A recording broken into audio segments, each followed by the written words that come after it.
오늘 아주 찬양에도 은혜 받고 우리 모두의 아멘 소리가 큰 위로가 되는 것 같습니다. 저는 평소에 도서를 구입할 때에 책방에 가서 서점에 가서 책을 살 때도 있지만 최근에는 온라인 서점을 많이 이용합니다. 대개 목회자가 책을 살 때는 성경이나 또 설교에 혹은 신학이나 인문학에 관련된 책들을 많이 구입을 하죠. 하지만 저에게는 반드시 행하는 그 습관이 하나 있습니다. 서점에 가면 꼭 뒤져보는 목록이 있는데 베스트셀러의 목록을 제가 꼭 봅니다. 요즘 사람들은 어떤 책을 많이 읽고 어떤 책을 많이 사는가 하는 거죠. 그걸 왜 보냐 하면 꼭 그 책을 사려고 하는 목적보다는 요즘 사람들이 어떤 책을 많이 읽느냐가 사실은 최근의 관심도 또 요즘의 현대의 흐름들을 알 수 있기 때문이라고 판단하기 때문입니다. 그래서 지난주 제일 많이 팔린 책들이 어떤 것인가 한번 보니까요. 20위권 내에 이런 제목들의 책들이 있습니다. 미움받을 용기, 자존감 수업, 나에게 고맙다, 당신은 아무 일 없던 사람보다 강합니다, 참 소중한 있는 그대로의 너, 남에게 잘해주고 상처받지 마라. 이게 다 지금 책 제목이에요. 여러분들 얼굴을 보니까 이 중에 한 권 이상 읽으신 분이 거의 없는 것 같습니다. 네. 이 책들이 지금 현재 아주 잘 팔리고 있는 책들이고요. 물론 이 와중에도 꾸준하게 팔리는 책들은 이제 우리가 들어본 무슨 어떤 승려가 쓴 책이라든가 이런 책들은 꾸준히 팔리고 있습니다. 대부분 이런 책들을 우리는 자기계발서 혹은 힐링 서적이라고 칭하기도 하죠. 혹자들은 이런 걸 가지고 너무 가볍다, 깊이가 없다라고 하는 비판도 하지만 그러나 이걸 뒤집어 보면 이런 책들이 잘 팔리는 이유는 결국 많은 사람들이 위로받고 싶어서다라는 생각이 듭니다. 이런 책들의 목록에 보면 또 이런 구체적으로 이런 목록이 있습니다. 너의 잘못이 아니야, 조금 늦어도 괜찮아, 수고했어, 이미 넌 충분해. 어서 많이 들어본 말들 같지 않습니까? 그런데 이런 말들을 사실은 가까이 있는 사람들로부터 들으면 참 감사하겠지만 누군가에게 듣고 싶은 말이라는 거예요. 그리고 책에서라도 아니면 인터넷에서라도 그런 말을 듣고 싶고 읽고 싶어 하는 마음들, 다시 말해 위로받고 싶은 마음이 아닐까 생각이 듭니다. 자, 우리 옆 사람에게 한번 얘기하겠습니다. 당신의 잘못이 아닙니다. 자, 한마디 더 하겠습니다. 참 애쓰셨습니다. 네, 제가 앞에서 보니까 정말 영혼 없이 하는데도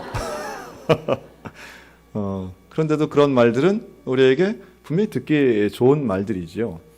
이 위로의 역설이라는 게 있습니다. 뭐냐 하면 이런 좋은 말들을 사실은 나와 가까이 있는 가족이나 이런 분들이 얘기하면 얼마나 더 좋겠어요. 그런데 실제로는요, 이런 좋은 말, 위로의 말, 사랑의 말을 가족들이 할 때 오히려 그거를 잘 못 듣는 분들이 많답니다. 오히려 나하고 아무 상관없는 일면식도 없는 사람이 해주는 말은 되게 감동받으면서, 대표적으로 SNS에 달리는 댓글들이 거기에 되겠죠. 잘생기셨어요, 좋아요, 온갖 댓글들이 달리는데 거기에는 감동받고 관심이 있으면서 실제로는 나와 함께 살고 있는 내 가족, 내 형제, 내 배우자들의 이야기에는 뭔 소리야? 돈 필요해? 이렇게 반응을 보이면서 그런 말에 어떤 감동이나 이 가치를 떨어뜨리려는 사람들이 있더라는 겁니다. 위로의 역설이죠. 근데 오히려 누구나 위로를 받고 싶어 하고 또 위로가 필요한 시대, 특별히 또 어떤 신문을 보니까 이러더라고요. 요즘 우리 대한민국 사람들은 주말만 되면 머리 아픈 분들이 많답니다. 왜냐하면 그냥 국정이 너무 혼란스러우니까 어찌 보면 지금의 이러한 사태는 대한민국 국민 전체가 스트레스 받고 있는 상황이다라고 볼 수 있는데요.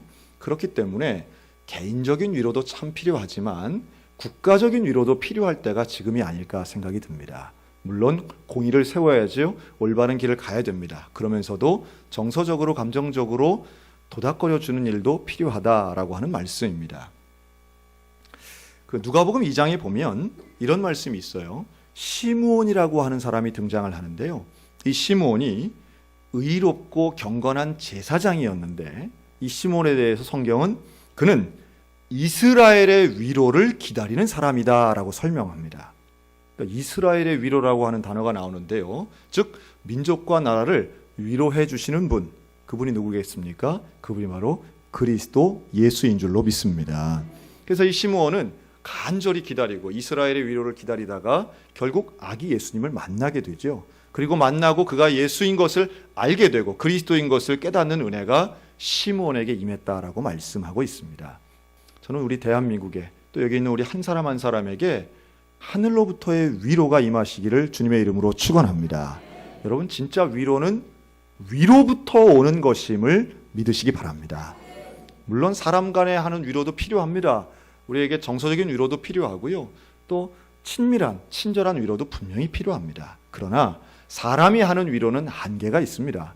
우리가 정말로 기대하고 원하고 갈망해야 하는 위로가 있다면 변하지 않으시는 하나님, 그 하나님이 주시는 하늘로부터의 위로입니다. 오늘 여기 오신 여러분들 모두에게 하늘의 위로가 임하시기를 주님의 이름으로 축복합니다. 오늘 고린도후서 1장에 보면 위로란 단어가 10번이나 나옵니다. 그리고 사도 바울은 의도적으로 이 위로라고 하는 말을 많이 씁니다. 바울조차도 위로가 필요한 존재였기 때문에 그렇습니다. 바울은 많은 고난을 당했던 사람이에요. 그가 당한 고난을 뭐라고 표현하느냐 하면 나는 살 소망이 끊어졌다. 나는 사형 선고를 당한 사람이다. 이렇게 말합니다. 여러분 바울은 예수 믿기 전에 고난을 많이 받았을까요? 예수 믿은 후에 고난을 많이 당했을까요? 예수 믿은 후에 고난을 참 많이 당합니다. 참 아이러니하죠. 예수를 믿으면 뭐가 더 좀 잘 되고 술술 풀리고 이런 줄 알았는데 예수 믿은 다음에 오히려 고난당하고 감옥에 들어가고 매를 맞고 핍박당하고 무시당했다는 거예요. 이런 비슷한 말씀이 마태복음에 있습니다. 마태복음 5장 4절에 보면 애통하는 자는 복이 있나니 그들이 뭘 받아요? 위로를 받을 것이며. 애통하는 자가 복이 있답니다. 팔복이 나오는 말씀이죠. 여러분 저나 여러분이나 다 복받기를 소원하시기 바랍니다. 그럼 성경에 쓰여있는 복을 소원해야 되는데 혹시 여러분들 중에 하나님 날 좀 애통하게 만들어주세요 이렇게 기도하신 분 혹시 계신가요? 그런 분 별로 못 봤습니다. 자녀를 위해서 기도할 때 하나님 내 사랑하는 자녀가 애통했으면 좋겠습니다 이렇게 기도하시는 분 잘 못 봤습니다. 애통함이 분명 복이라는데 위로받는 것까지는 좋은데 애통한 것은 우린 견디지 못합니다. 아니 애통한 건 고사하고 하나님 애통한 일이 절대 있어서는 안 됩니다 라고 우린 기도하죠. 애통이 아니라 형통만을 위해 기도하고 우리는 순적한 삶을 원하지 고난 있는 삶은 가능하면 피하는 게 좋고 가능하면 없으면 더 좋고 이렇게 우리는 많이 기도하지 애통이 복이라고 하는 생각 자체는 성경에 쓰여 있기 때문에 인정은 하지만 나에게는 적용이 안 됐으면 내 가족에게는 그런 일이 안 일어났으면 이라고들 생각한다는 거예요. 그러나 성경은 우리에게 분명히 애통해하는 자가 복이 있다고 말씀하는 줄로 믿습니다. 이 애통한 경우가 언제일까요? 바울도 애통한 경험이 있지만 우리 일상 삶 속에서 보면 애통한 사람들은 잘 남에게는 일어나지 않는 게 나에게 일어나는 경우. 이럴 때 사람들이 속상하지요. 억울합니다. 참 안타깝습니다. 그 여름이면은 꿍따리 샤바르란 노래로 유명했던 클론이라는 그룹이 있습니다. 남성 듀오죠. 그 중에 이 강원래라고 하는 분이 한 분인데 이분이 불의의 교통사고를 당해서 하반신 마비가 됩니다. 큰 수술을 받아 목숨은 구했지만 이 장애인이 돼버려요. 이분의 인터뷰를 봤는데 이런 글이 있습니다. 수술을 받고 퇴원을 한 이후에 하나 변한 게 있다면 내 안에 응어리가 졌다는 거예요. 많은 사람들이 워낙 인기 있던 사람의 갑작스러운 사고이기 때문에 많은 사람들이 와서 위로를 하지 않았겠습니까? 그런데요, 이 강원래 씨가 보니까 나는 이렇게 두 다리를 못 쓰는데 아무 일 없이 건강하게 걸어 다니는 사람들을 보면 괜히 화가 났다는 거예요.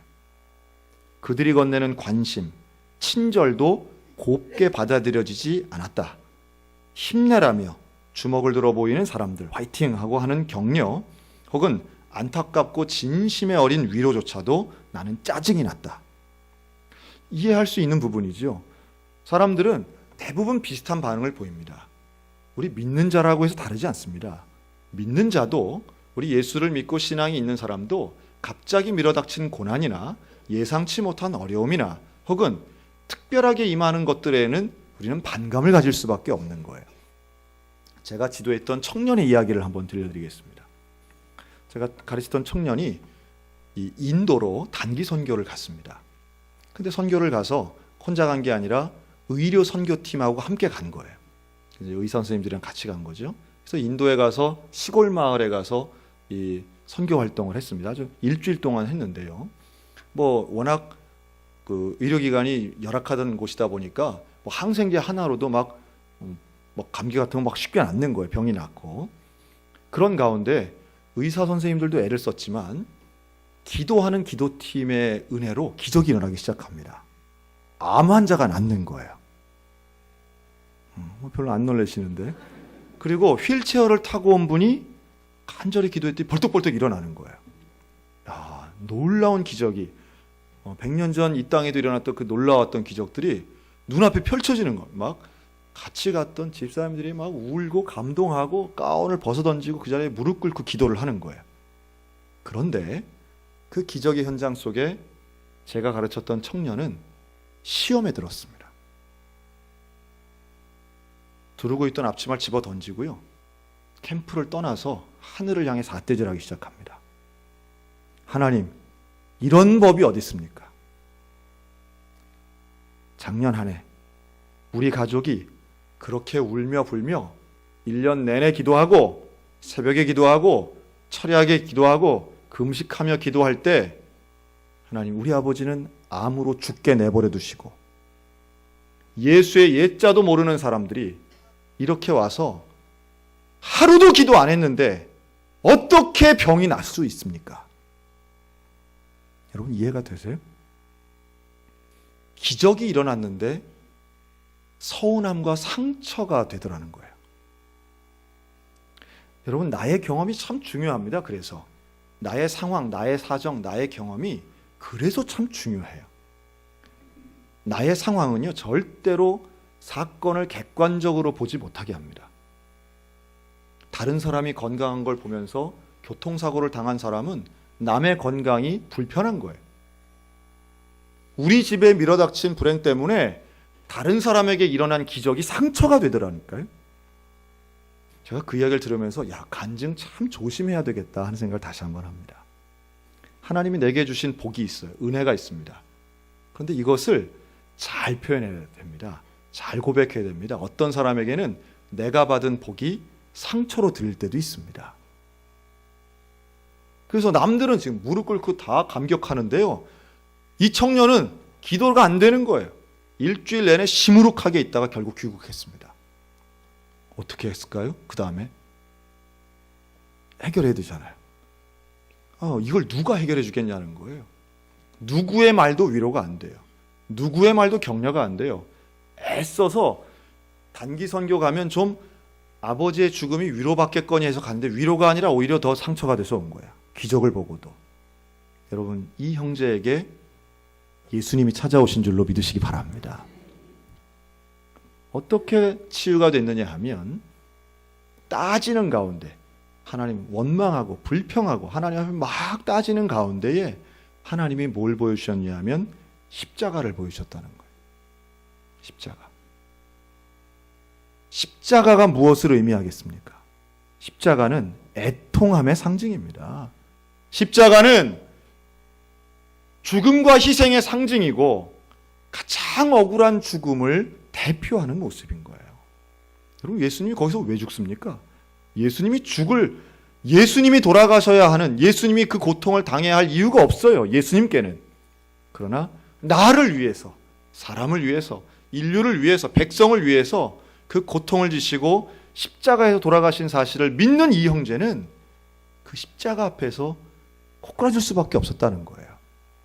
아, 우리 하나님이 우리 아버지도 사랑하시는구나. 우리 하나님이 그 인도 땅도 사랑하시지만 우리 아버지도 사랑하시는구나. 하나님이 날 사랑하시는구나. 예수님이 날 사랑하시는구나. 병이 낫고 안 낫고는 중요한 게 아니구나라는 사실을 깨달았다는 고백입니다. 여러분, 저와 여러분에게 나의 사정과 남의 상황을 비교하여 상처받지 않으셨으면 좋겠습니다. 무엇을 바라보느냐가 중요해요. 나의 상황이 아니라 예수 그리스도의 십자가를 보는 믿음으로 위로받으시기를 주님의 이름으로 권면합니다. 예수 그리스도의 십자가를 바라봐야 되는 거예요. 그것이 복음이 됩니다. 복음이 왜 기쁜 소식입니까? 그것을 믿음으로 받아들일 때에 나의 사정이나 나의 상황과는 상관없이 기뻐하고 감사함을 누릴 수 있기 때문에 그것이 복음이고 기쁜 소식 되는 줄로 믿습니다. 저희 신학교 선배님 말씀 하나만 더 드리겠습니다. 이 신학교 선배님이 처음으로 목사 안수를 받고 단독 목회를 나가신 거예요. 그래서 어디에 있는 교회를 갔냐면 용인에 있는 교회를 갔습니다. 근데 처음 딱 부임을 했는데 그 교회의 성도가 몇 명이었느냐? 잘 아시네요. 이걸 가지고 이제 50명 하면 안 되고 5명. 네, 갔는데 교회가 5분 계시더래요. 5분. 그 5분이지만 가족 빼고요. 이 목사님 가족을 빼고 5분 계신 거예요. 할머니들만 5분 계신 거예요. 그래서 열심히 목회를 했어요. 3년 동안 열심히 목회를 했더니 교인이 몇 명이 됐느냐? 몇 명이 됐어요? 20명이 아니라 2명 된 거예요. 2명. 그 3명 어디 갔어요? 하늘나라 가신 거예요. 그래서 목사님이 3년 동안 한 거는 장례를 3번 하신 거예요. 그 이제 여러분 웃지만 피눈물 나는 얘기입니다. 이게. 예. 2분 된 거예요. 가만히 이제 목사님이 방에서 이렇게 누워가지고 있는데 지난 3년 세월을 이렇게 되짚어 보는 거예요. 기가 막히더래. 앞으로 3년이 더 지나가면 어떻게 되겠어요? 어떻게 되겠어요? 그러면서 목사님이 일종의 자괴감이 드는 거예요. 야, 내가 지금 하나님이 교회를 맡겨주셨는데 내가 지금 뭐 하고 있나? 나 같은 사람이 계속 목회를 해야 되나? 차라리 여기서 그만두는 것이 하나님을 위해서 나은 거 아닌가? 이게 지금 사꾼 목자도 못 되는 거 아닌가? 나는 실패한 사람이다. 나는 하나님 앞에 나는 뭐 벌받아도 마땅하고 여기서 그만둬야 되겠다. 하고서는 완전히 맥이 풀려가지고 방바닥에 완전히 누워 있었다는 거예요. 근데 이제 앞에 텔레비전이 이렇게 켜 있는데 왜 그런 거 있잖아요. 텔레비전을 봐도 보는 것도 아니고 안 보는 것도 아닌 멍한 그런 상태에 자포자기로 누워 있었던 거예요. 그런데 텔레비전에서 뭘 하느냐 하면 무슨 다큐멘터리 비슷한 걸 하는데 알프스 산맥에 있는 산악구조대원들 이야기를 다루더래요. 근데 거기 보니까 뭐 이제 아름다운 알프스 풍경도 나오고 이제 뭐 산악구조대원 훈련을 하는 게 나오는 거예요. 거기에 이제 한국인 리포터가 가가지고 이제 인터뷰를 하는데 이제 2 부부가 딱 나왔어요. 중년의 부부를 인터뷰를 합니다. 어떻게 이렇게 산악구조대원이 되셨습니까? 그랬더니 이 부부가 원래 우리 부부는 교사입니다. 교사인데 교사로 퇴직하고 또 의미 있는 일을 하고 싶어서 산악구조대원에 자원하게 됐습니다. 그랬더니 2번째 질문은 그럼 이거 하신 지 얼마나 되셨습니까? 그랬더니 7년 됐습니다. 그러더래요. 그래요? 그러면 그 7년 동안 2분이 구조하신 분은 몇 명이나 구조하셨습니까? 그랬더니 부부가 우리 7년 동안 빵명 구조했습니다. 그러더래요. 빵명. 한 명도 아직 조난 신호를 받아본 적이 없어가지고 우리는 아직 한 명도 구조하지 못했습니다. 그런데 그렇지만 언제라도 이 산에 누군가 조난당하고 구조가 필요할지 모르기 때문에 우리는 항상 준비하고 훈련하고 있습니다. 뒤에 막 개가 뛰어다니고요. 그 왜 개 있잖아요. 구조견. 뛰어다니고 장비 막 손질하고 2분이 막 줄타기 하고 막 이런다는 거예요. 이 목사님이 이걸 다 보고 있다가 머리를 꽉 맞은 거예요. 야, 저분들은 7년 동안 몇 명 구조했다고요? 근데도 전혀 실망하지 않고 언젠가 올 그 순간을 위해서 준비하고 훈련하고 힘을 내고 있는데, 지금 나한테는 몇 명 있어요? 그래도 2명 있잖아요. 저분들은 이름도 모르는 스위스 사람들은 저러고 사는데 사명받은 내가 이렇게 누워 있어도 되겠는가? 우리 교회 2분을 위해서 이 2분 돌아가실 때까지라도 내가 정말 잘 모시고 한 명이라도 전도가 되면 더 좋고 최선을 다해야겠다 하고 벌떡 일어나서 세수하고 어디 가야겠, 그리고 기도원을 간 거예요. 그리고 기도원 가서 누굴 만났느냐? 저를 만났어요. 저하고 한 방에서 만나가지고 오늘 자기가 여기에 온 이유를 그렇게 말씀을 하시더라고요. 저하고 둘이 자다가 그 이야기를 듣는데 제 마음이 얼마나 위로가 되는지 몰라요. 그래서 오히려 기도원에 가서 기도하고 응답받은 게 아니라 저는 그 선배 목사님에게, 야, 이분이 지금 하나님의 음성을 나에게 들려주시는구나. 2명의 영혼을 위해서 여기 와서 기도하시는데 진짜 난 더 열심히 해야 되겠구나. 여러분, 위로를 주시는 하나님의 방법은 다양합니다. 그리고 이 위로자라는 말은 파라클레이토스, 다른 말로 하면 보혜사라는 말입니다. 이 보혜사는 항상 나와 함께 하신다는 말씀이에요. 여러분, 누가 진정한 위로자이십니까? 나와 함께 하시는 성령 하나님이 진짜 위로자인 줄로 믿으시기 바랍니다. 어떨 때 위로가 될까요? 나와 항상 함께하는 것이 위로가 되는 거예요. 영원히 함께하는 것이고, 당연히 내 마음을 알 뿐만 아니라 상황을 바꿔주시는 것이 아니라 어떤 상황에도 나와 함께하시는 그 하나님이 저와 여러분에게 참된 위로가 되는 줄로 믿습니다. 여러분, 이 대한민국에 필요한 게 무엇이겠습니까? 하나님의 위로이고, 그 위로는 다른 게 아니에요. 이 나라가 하나님의 나라가 되는 것인 줄로 믿습니다. 여러분, 그 하나님 바라보며 기도하시기를 바랍니다.